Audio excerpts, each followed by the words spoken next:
ಇವತ್ತು ನಾನು 2 healthy ರೆಸಿಪಿಗಳನ್ನ share ಮಾಡ್ತಾ ಇದ್ದೀನಿ. ಇವಾಗ ಸೀಸನ್ ಇರೋದ್ರಿಂದ ಸೊಪ್ಪು ಕಡಲೆ ನೋಡಿರ್ತೀರ, ಎಲ್ರಿಗೂ ಸಾಮಾನ್ಯವಾಗಿ ಗೊತ್ತಿರುತ್ತೆ. ಹಸಿ ಕಡಲೆ ಸೊಪ್ಪು ಬರುತ್ತಲ್ಲ, ಆ ಕಡಲೆಕಾಳನ್ನ ಬಿಡಿಸಿ ಅದರಲ್ಲಿ ಒಂದು ಸಲಾಡ್ನ ಮಾಡಿ ನಾನಿಲ್ಲಿ ತೋರಿಸ್ತಿದ್ದೀನಿ. ಬನ್ನಿ ಮಾಡೋದು ಹೇಗೆ ಅಂತ ಅಂದ್ಬಿಟ್ಟು ನೋಡ್ತಾ ಹೋಗೋಣ. ಮೊದಲಿಗೆ ನಾನಿಲ್ಲಿ ಸೊಪ್ಪು ಕಡಲೆ ಇರುತ್ತಲ್ಲ, ಆ ಸಿಪ್ಪೆನ ತೆಗೆದು ಒಳಗಡೆ ಇರ್ತಕ್ಕಂಥ ಕಡಲೆಕಾಳು ಮಾತ್ರ ಇಟ್ಕೊಂಡಿದ್ದೀನಿ. ನೋಡ್ತಿರ್ಬೋದು, ತೆಗೆಯೋದು ಸ್ವಲ್ಪ ಕಷ್ಟ, ಆದರೂ ಪರವಾಗಿಲ್ಲ, ತೆಗೆದ್ಬಿಟ್ಟು ಮಾಡಿ ರುಚಿ ಸಿಕ್ಕಾಪಟ್ಟೆ ಚೆನ್ನಾಗಿರುತ್ತೆ. 1 ಬೌಲಷ್ಟು ಸೊಪ್ಪು ಕಡಲೆ, ಹಸಿ ಸೊಪ್ಪು ಕಡಲೆಕಾಳನ್ನ ಇಟ್ಕೊಂಡಿದ್ದೀನಿ. ಅದ್ರ ಜೊತೆಗೆ 1 ಬೌಲಷ್ಟು ಕಾರ್ನ ಸ್ಟೀಮ್ ಕುಕ್ ಮಾಡಿ ಅದನ್ನು ಕೂಡ ಸೇರಿಸ್ಕೊಂಡಿದ್ದೀನಿ. ಹಾಗೆಯೇ 1 ಬೌಲಷ್ಟು ಕ್ಯಾರೆಟ್ ತುರಿನೂ ಕೂಡ ಸೇರಿಸ್ಕೊಂಡಿದ್ದೀನಿ. 1 ಮೀಡಿಯಮ್ ಸೈಜ್ ಈರುಳ್ಳಿನೂ ಕೂಡ ನಾನಿಲ್ಲಿ ಸೇರಿಸ್ಕೊಂಡಿದ್ದೀನಿ. ಹಾಗೆಯೇ ಹಸಿ ಮೆಣಸಿನ್ಕಾಯಿ 1ನ್ನು ಹಾಕ್ಕೊಂಡಿದ್ದೀನಿ. ಖಾರ ಸ್ವಲ್ಪ ಜಾಸ್ತಿ ಇದೆ, ಹಾಗಾಗಿ 1ಅನ್ನಷ್ಟೇ ಹಾಕ್ಕೊಂಡಿದ್ದೀನಿ. ನಿಮಗೆ ಬೇಕಂದರೆ ಇನ್ನೊಂದು ಕೂಡ ಸೇರಿಸ್ಕೊಳ್ಬೋದು.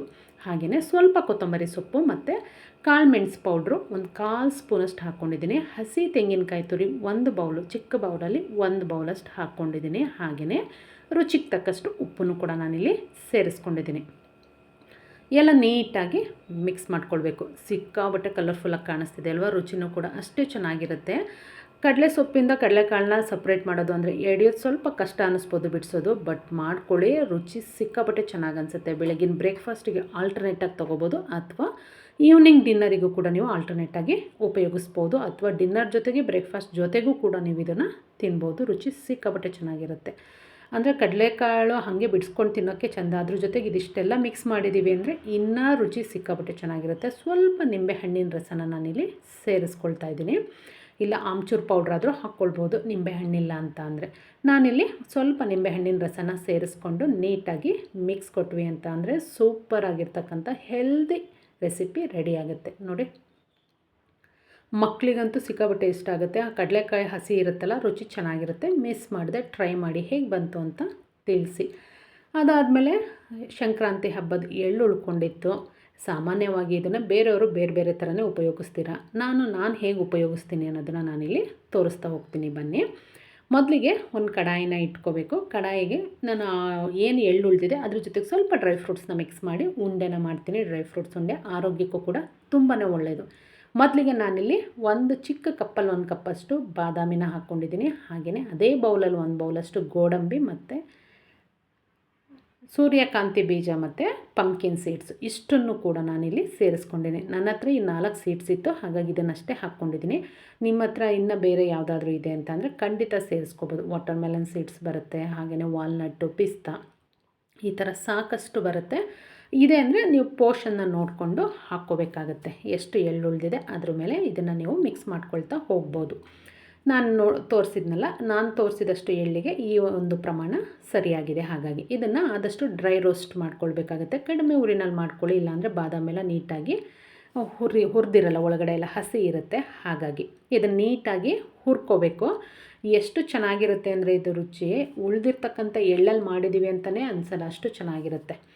ಈಗ ಇದನ್ನು ಮಿಕ್ಸಿ ಜಾರಿಗೆ ಹಾಕಿ ನುಣ್ಣಗೆ ಗ್ರೈಂಡ್ ಮಾಡ್ಕೊಳ್ಳೋಣ. ಮೊದಲಿಗೆ ಎಳ್ಳು ಮಿಕ್ಸ್ ಏನು ಉಳಿದಿತ್ತು ಅದನ್ನು ಹಾಕಿ ನಾನು ಗ್ರೈಂಡ್ ಮಾಡ್ಕೊಳ್ತಾ ಇದ್ದೀನಿ. ಬೆಲ್ಲನೂ ಕೂಡ ಎಲ್ಲ ಪುಡಿ ಆಗುತ್ತೆ, ಮಿಕ್ಸಿನಲ್ಲೇ ನೀವು ಪುಡಿ ಮಾಡ್ಕೊಳ್ಬೋದು. ನನಗೆ ಇಷ್ಟು ಎಳ್ಳು ಉಳಿದಿತ್ತು, ಅಷ್ಟನ್ನು ಕೂಡ ನಾನು ಡ್ರೈ ಫ್ರೂಟ್ಸ್ ಉಂಡೆನ ಮಾಡ್ಕೊಳ್ತಾ ಇದ್ದೀನಿ. ನೋಡ್ತಿದ್ದೀರಾ, ಈ ಥರ ಪುಡಿ ಮಾಡಿ ಇದನ್ನು ನಾನು ಒಂದು ಪಾತ್ರೆಗೆ ಹಾಕ್ಕೊಳ್ತಾ ಇದ್ದೀನಿ. ರುಚಿ ತುಂಬ ಚೆನ್ನಾಗಿರುತ್ತೆ. ಬೆಲ್ಲ ಅಂದರೆ ಸ್ವಲ್ಪ ಬೆಲ್ಲ ಪ್ರಮಾಣ ಇದರಲ್ಲಿರುತ್ತೆ. ಎಳ್ಳು, ಕಡಲೆ ಬೀಜ ಎಲ್ಲವೂ ಇರೋದ್ರಿಂದ ರುಚಿ ಸಿಕ್ಕಾಪಟ್ಟೆ ಚೆನ್ನಾಗಿ ಬರುತ್ತೆ. ಅದ್ರ ಜೊತೆಗೆ ಡ್ರೈ ಫ್ರೂಟ್ಸ್ನ ಮಿಕ್ಸ್ ಮಾಡೋದ್ರಿಂದ. ಈಗ ಅದೇ ಮಿಕ್ಸಿ ಜಾರಿಗೆ ಡ್ರೈ ಫ್ರೂಟ್ಸ್ ಏನು ಹುರಿದಿಟ್ಕೊಂಡಿದ್ವಿ, ತಣ್ಣಗಾದ್ಮೇಲೆ ಇದನ್ನು ಕೂಡ ನುಣ್ಣಗೆ ಪುಡಿ ಮಾಡ್ಕೊಳ್ಬೇಕು. ತಣ್ಣಗಾಗಿಲ್ಲ ಅಂದರೆ ಎಲ್ಲವೂ ನೀಟಾಗಿ ಪುಡಿ ಆಗಲ್ಲ. ಹಾಗಾಗಿ ಆದಷ್ಟು ಡ್ರೈ ಫ್ರೂಟ್ಸ್ನ ತಣ್ಣಗಾಗ್ಲಿಕ್ಕಿಟ್ಟು ಅದಾದ ನಂತರ ನೀವು ಪುಡಿನ ಮಾಡ್ಕೊಳ್ಳಿ. ಇದು ನೋಡಿ, ಇದು ಕೂಡ ಪುಡಿ ಆಗಿದೆ. ಇದನ್ನು ಏನು ನಾವು ಎಳ್ಳು ಮಿಶ್ರಣ ಇತ್ತು ಅದಕ್ಕೇ ಹಾಕ್ಕೊಳ್ಬೇಕಾಗುತ್ತೆ.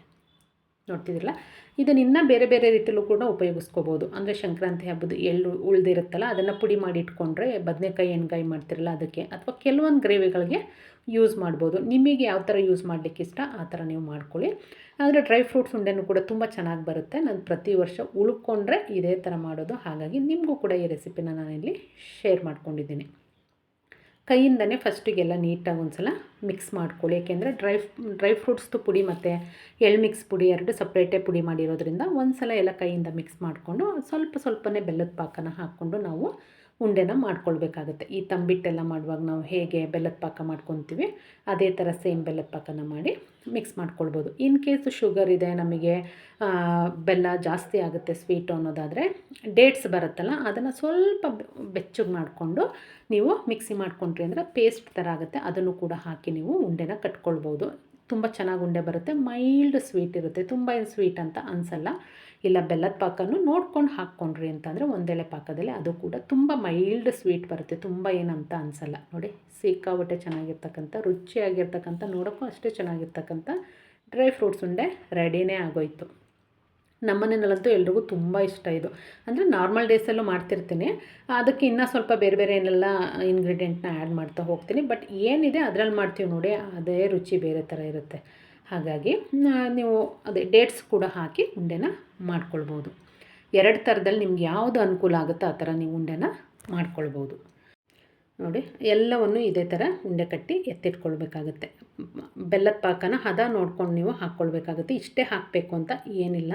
ಯಾಕೆ ಅಂತ ಅಂದರೆ 2 ಪುಡಿಗಳ ಮಿಶ್ರಣ ಎಷ್ಟಿರುತ್ತೆ ಅದಕ್ಕೆ ತಕ್ಕಂತೆ ನಾವು ಬೆಲ್ಲದ ಪಾಕನ ಅಡ್ಜಸ್ಟ್ ಮಾಡ್ಕೊಳ್ಬೇಕಾಗುತ್ತೆ. ಹಾಗಾಗಿ ನೋಡಿ ತುಂಬ ಅಂದರೆ ತುಂಬ ರುಚಿಯಾಗಿ ಬರುತ್ತೆ. ನಾವು ಯಾವಾಗಲೂ ಇಷ್ಟೇ ಹಾಕಿ ಹೀಗೆ ಮಾಡಬೇಕು ಅಂತ ಮಾಡ್ತೀವಲ್ಲ, ಆ ರುಚಿಗಂತ ಈ ಥರ ಏನೋ ಉಳಿದಿದೆ ಅದರಲ್ಲಿ ಮಾಡ್ತೀವಿ ನೋಡಿ, ಆ ರುಚಿ ಸಿಕ್ಕಾಬಟ್ಟೆ ಚೆನ್ನಾಗಿರುತ್ತೆ. ಮಿಸ್ ಮಾಡದೆ ಟ್ರೈ ಮಾಡಿ. ಇನ್ ಕೇಸ್ ಎಲ್ಲಿ ಉಳಿದಿದೆ ಅಂದರೆ ನಾನು ವಿಡಿಯೋ ತುಂಬ ಹಿಂದೆನೇ ವಿಡಿಯೋ ಮಾಡ್ಕೊಂಡಿದ್ದೆ, ನಿಮಗೆ ಶೇರ್ ಮಾಡೋದು ಸ್ವಲ್ಪ ಲೇಟ್ ಆಯಿತು.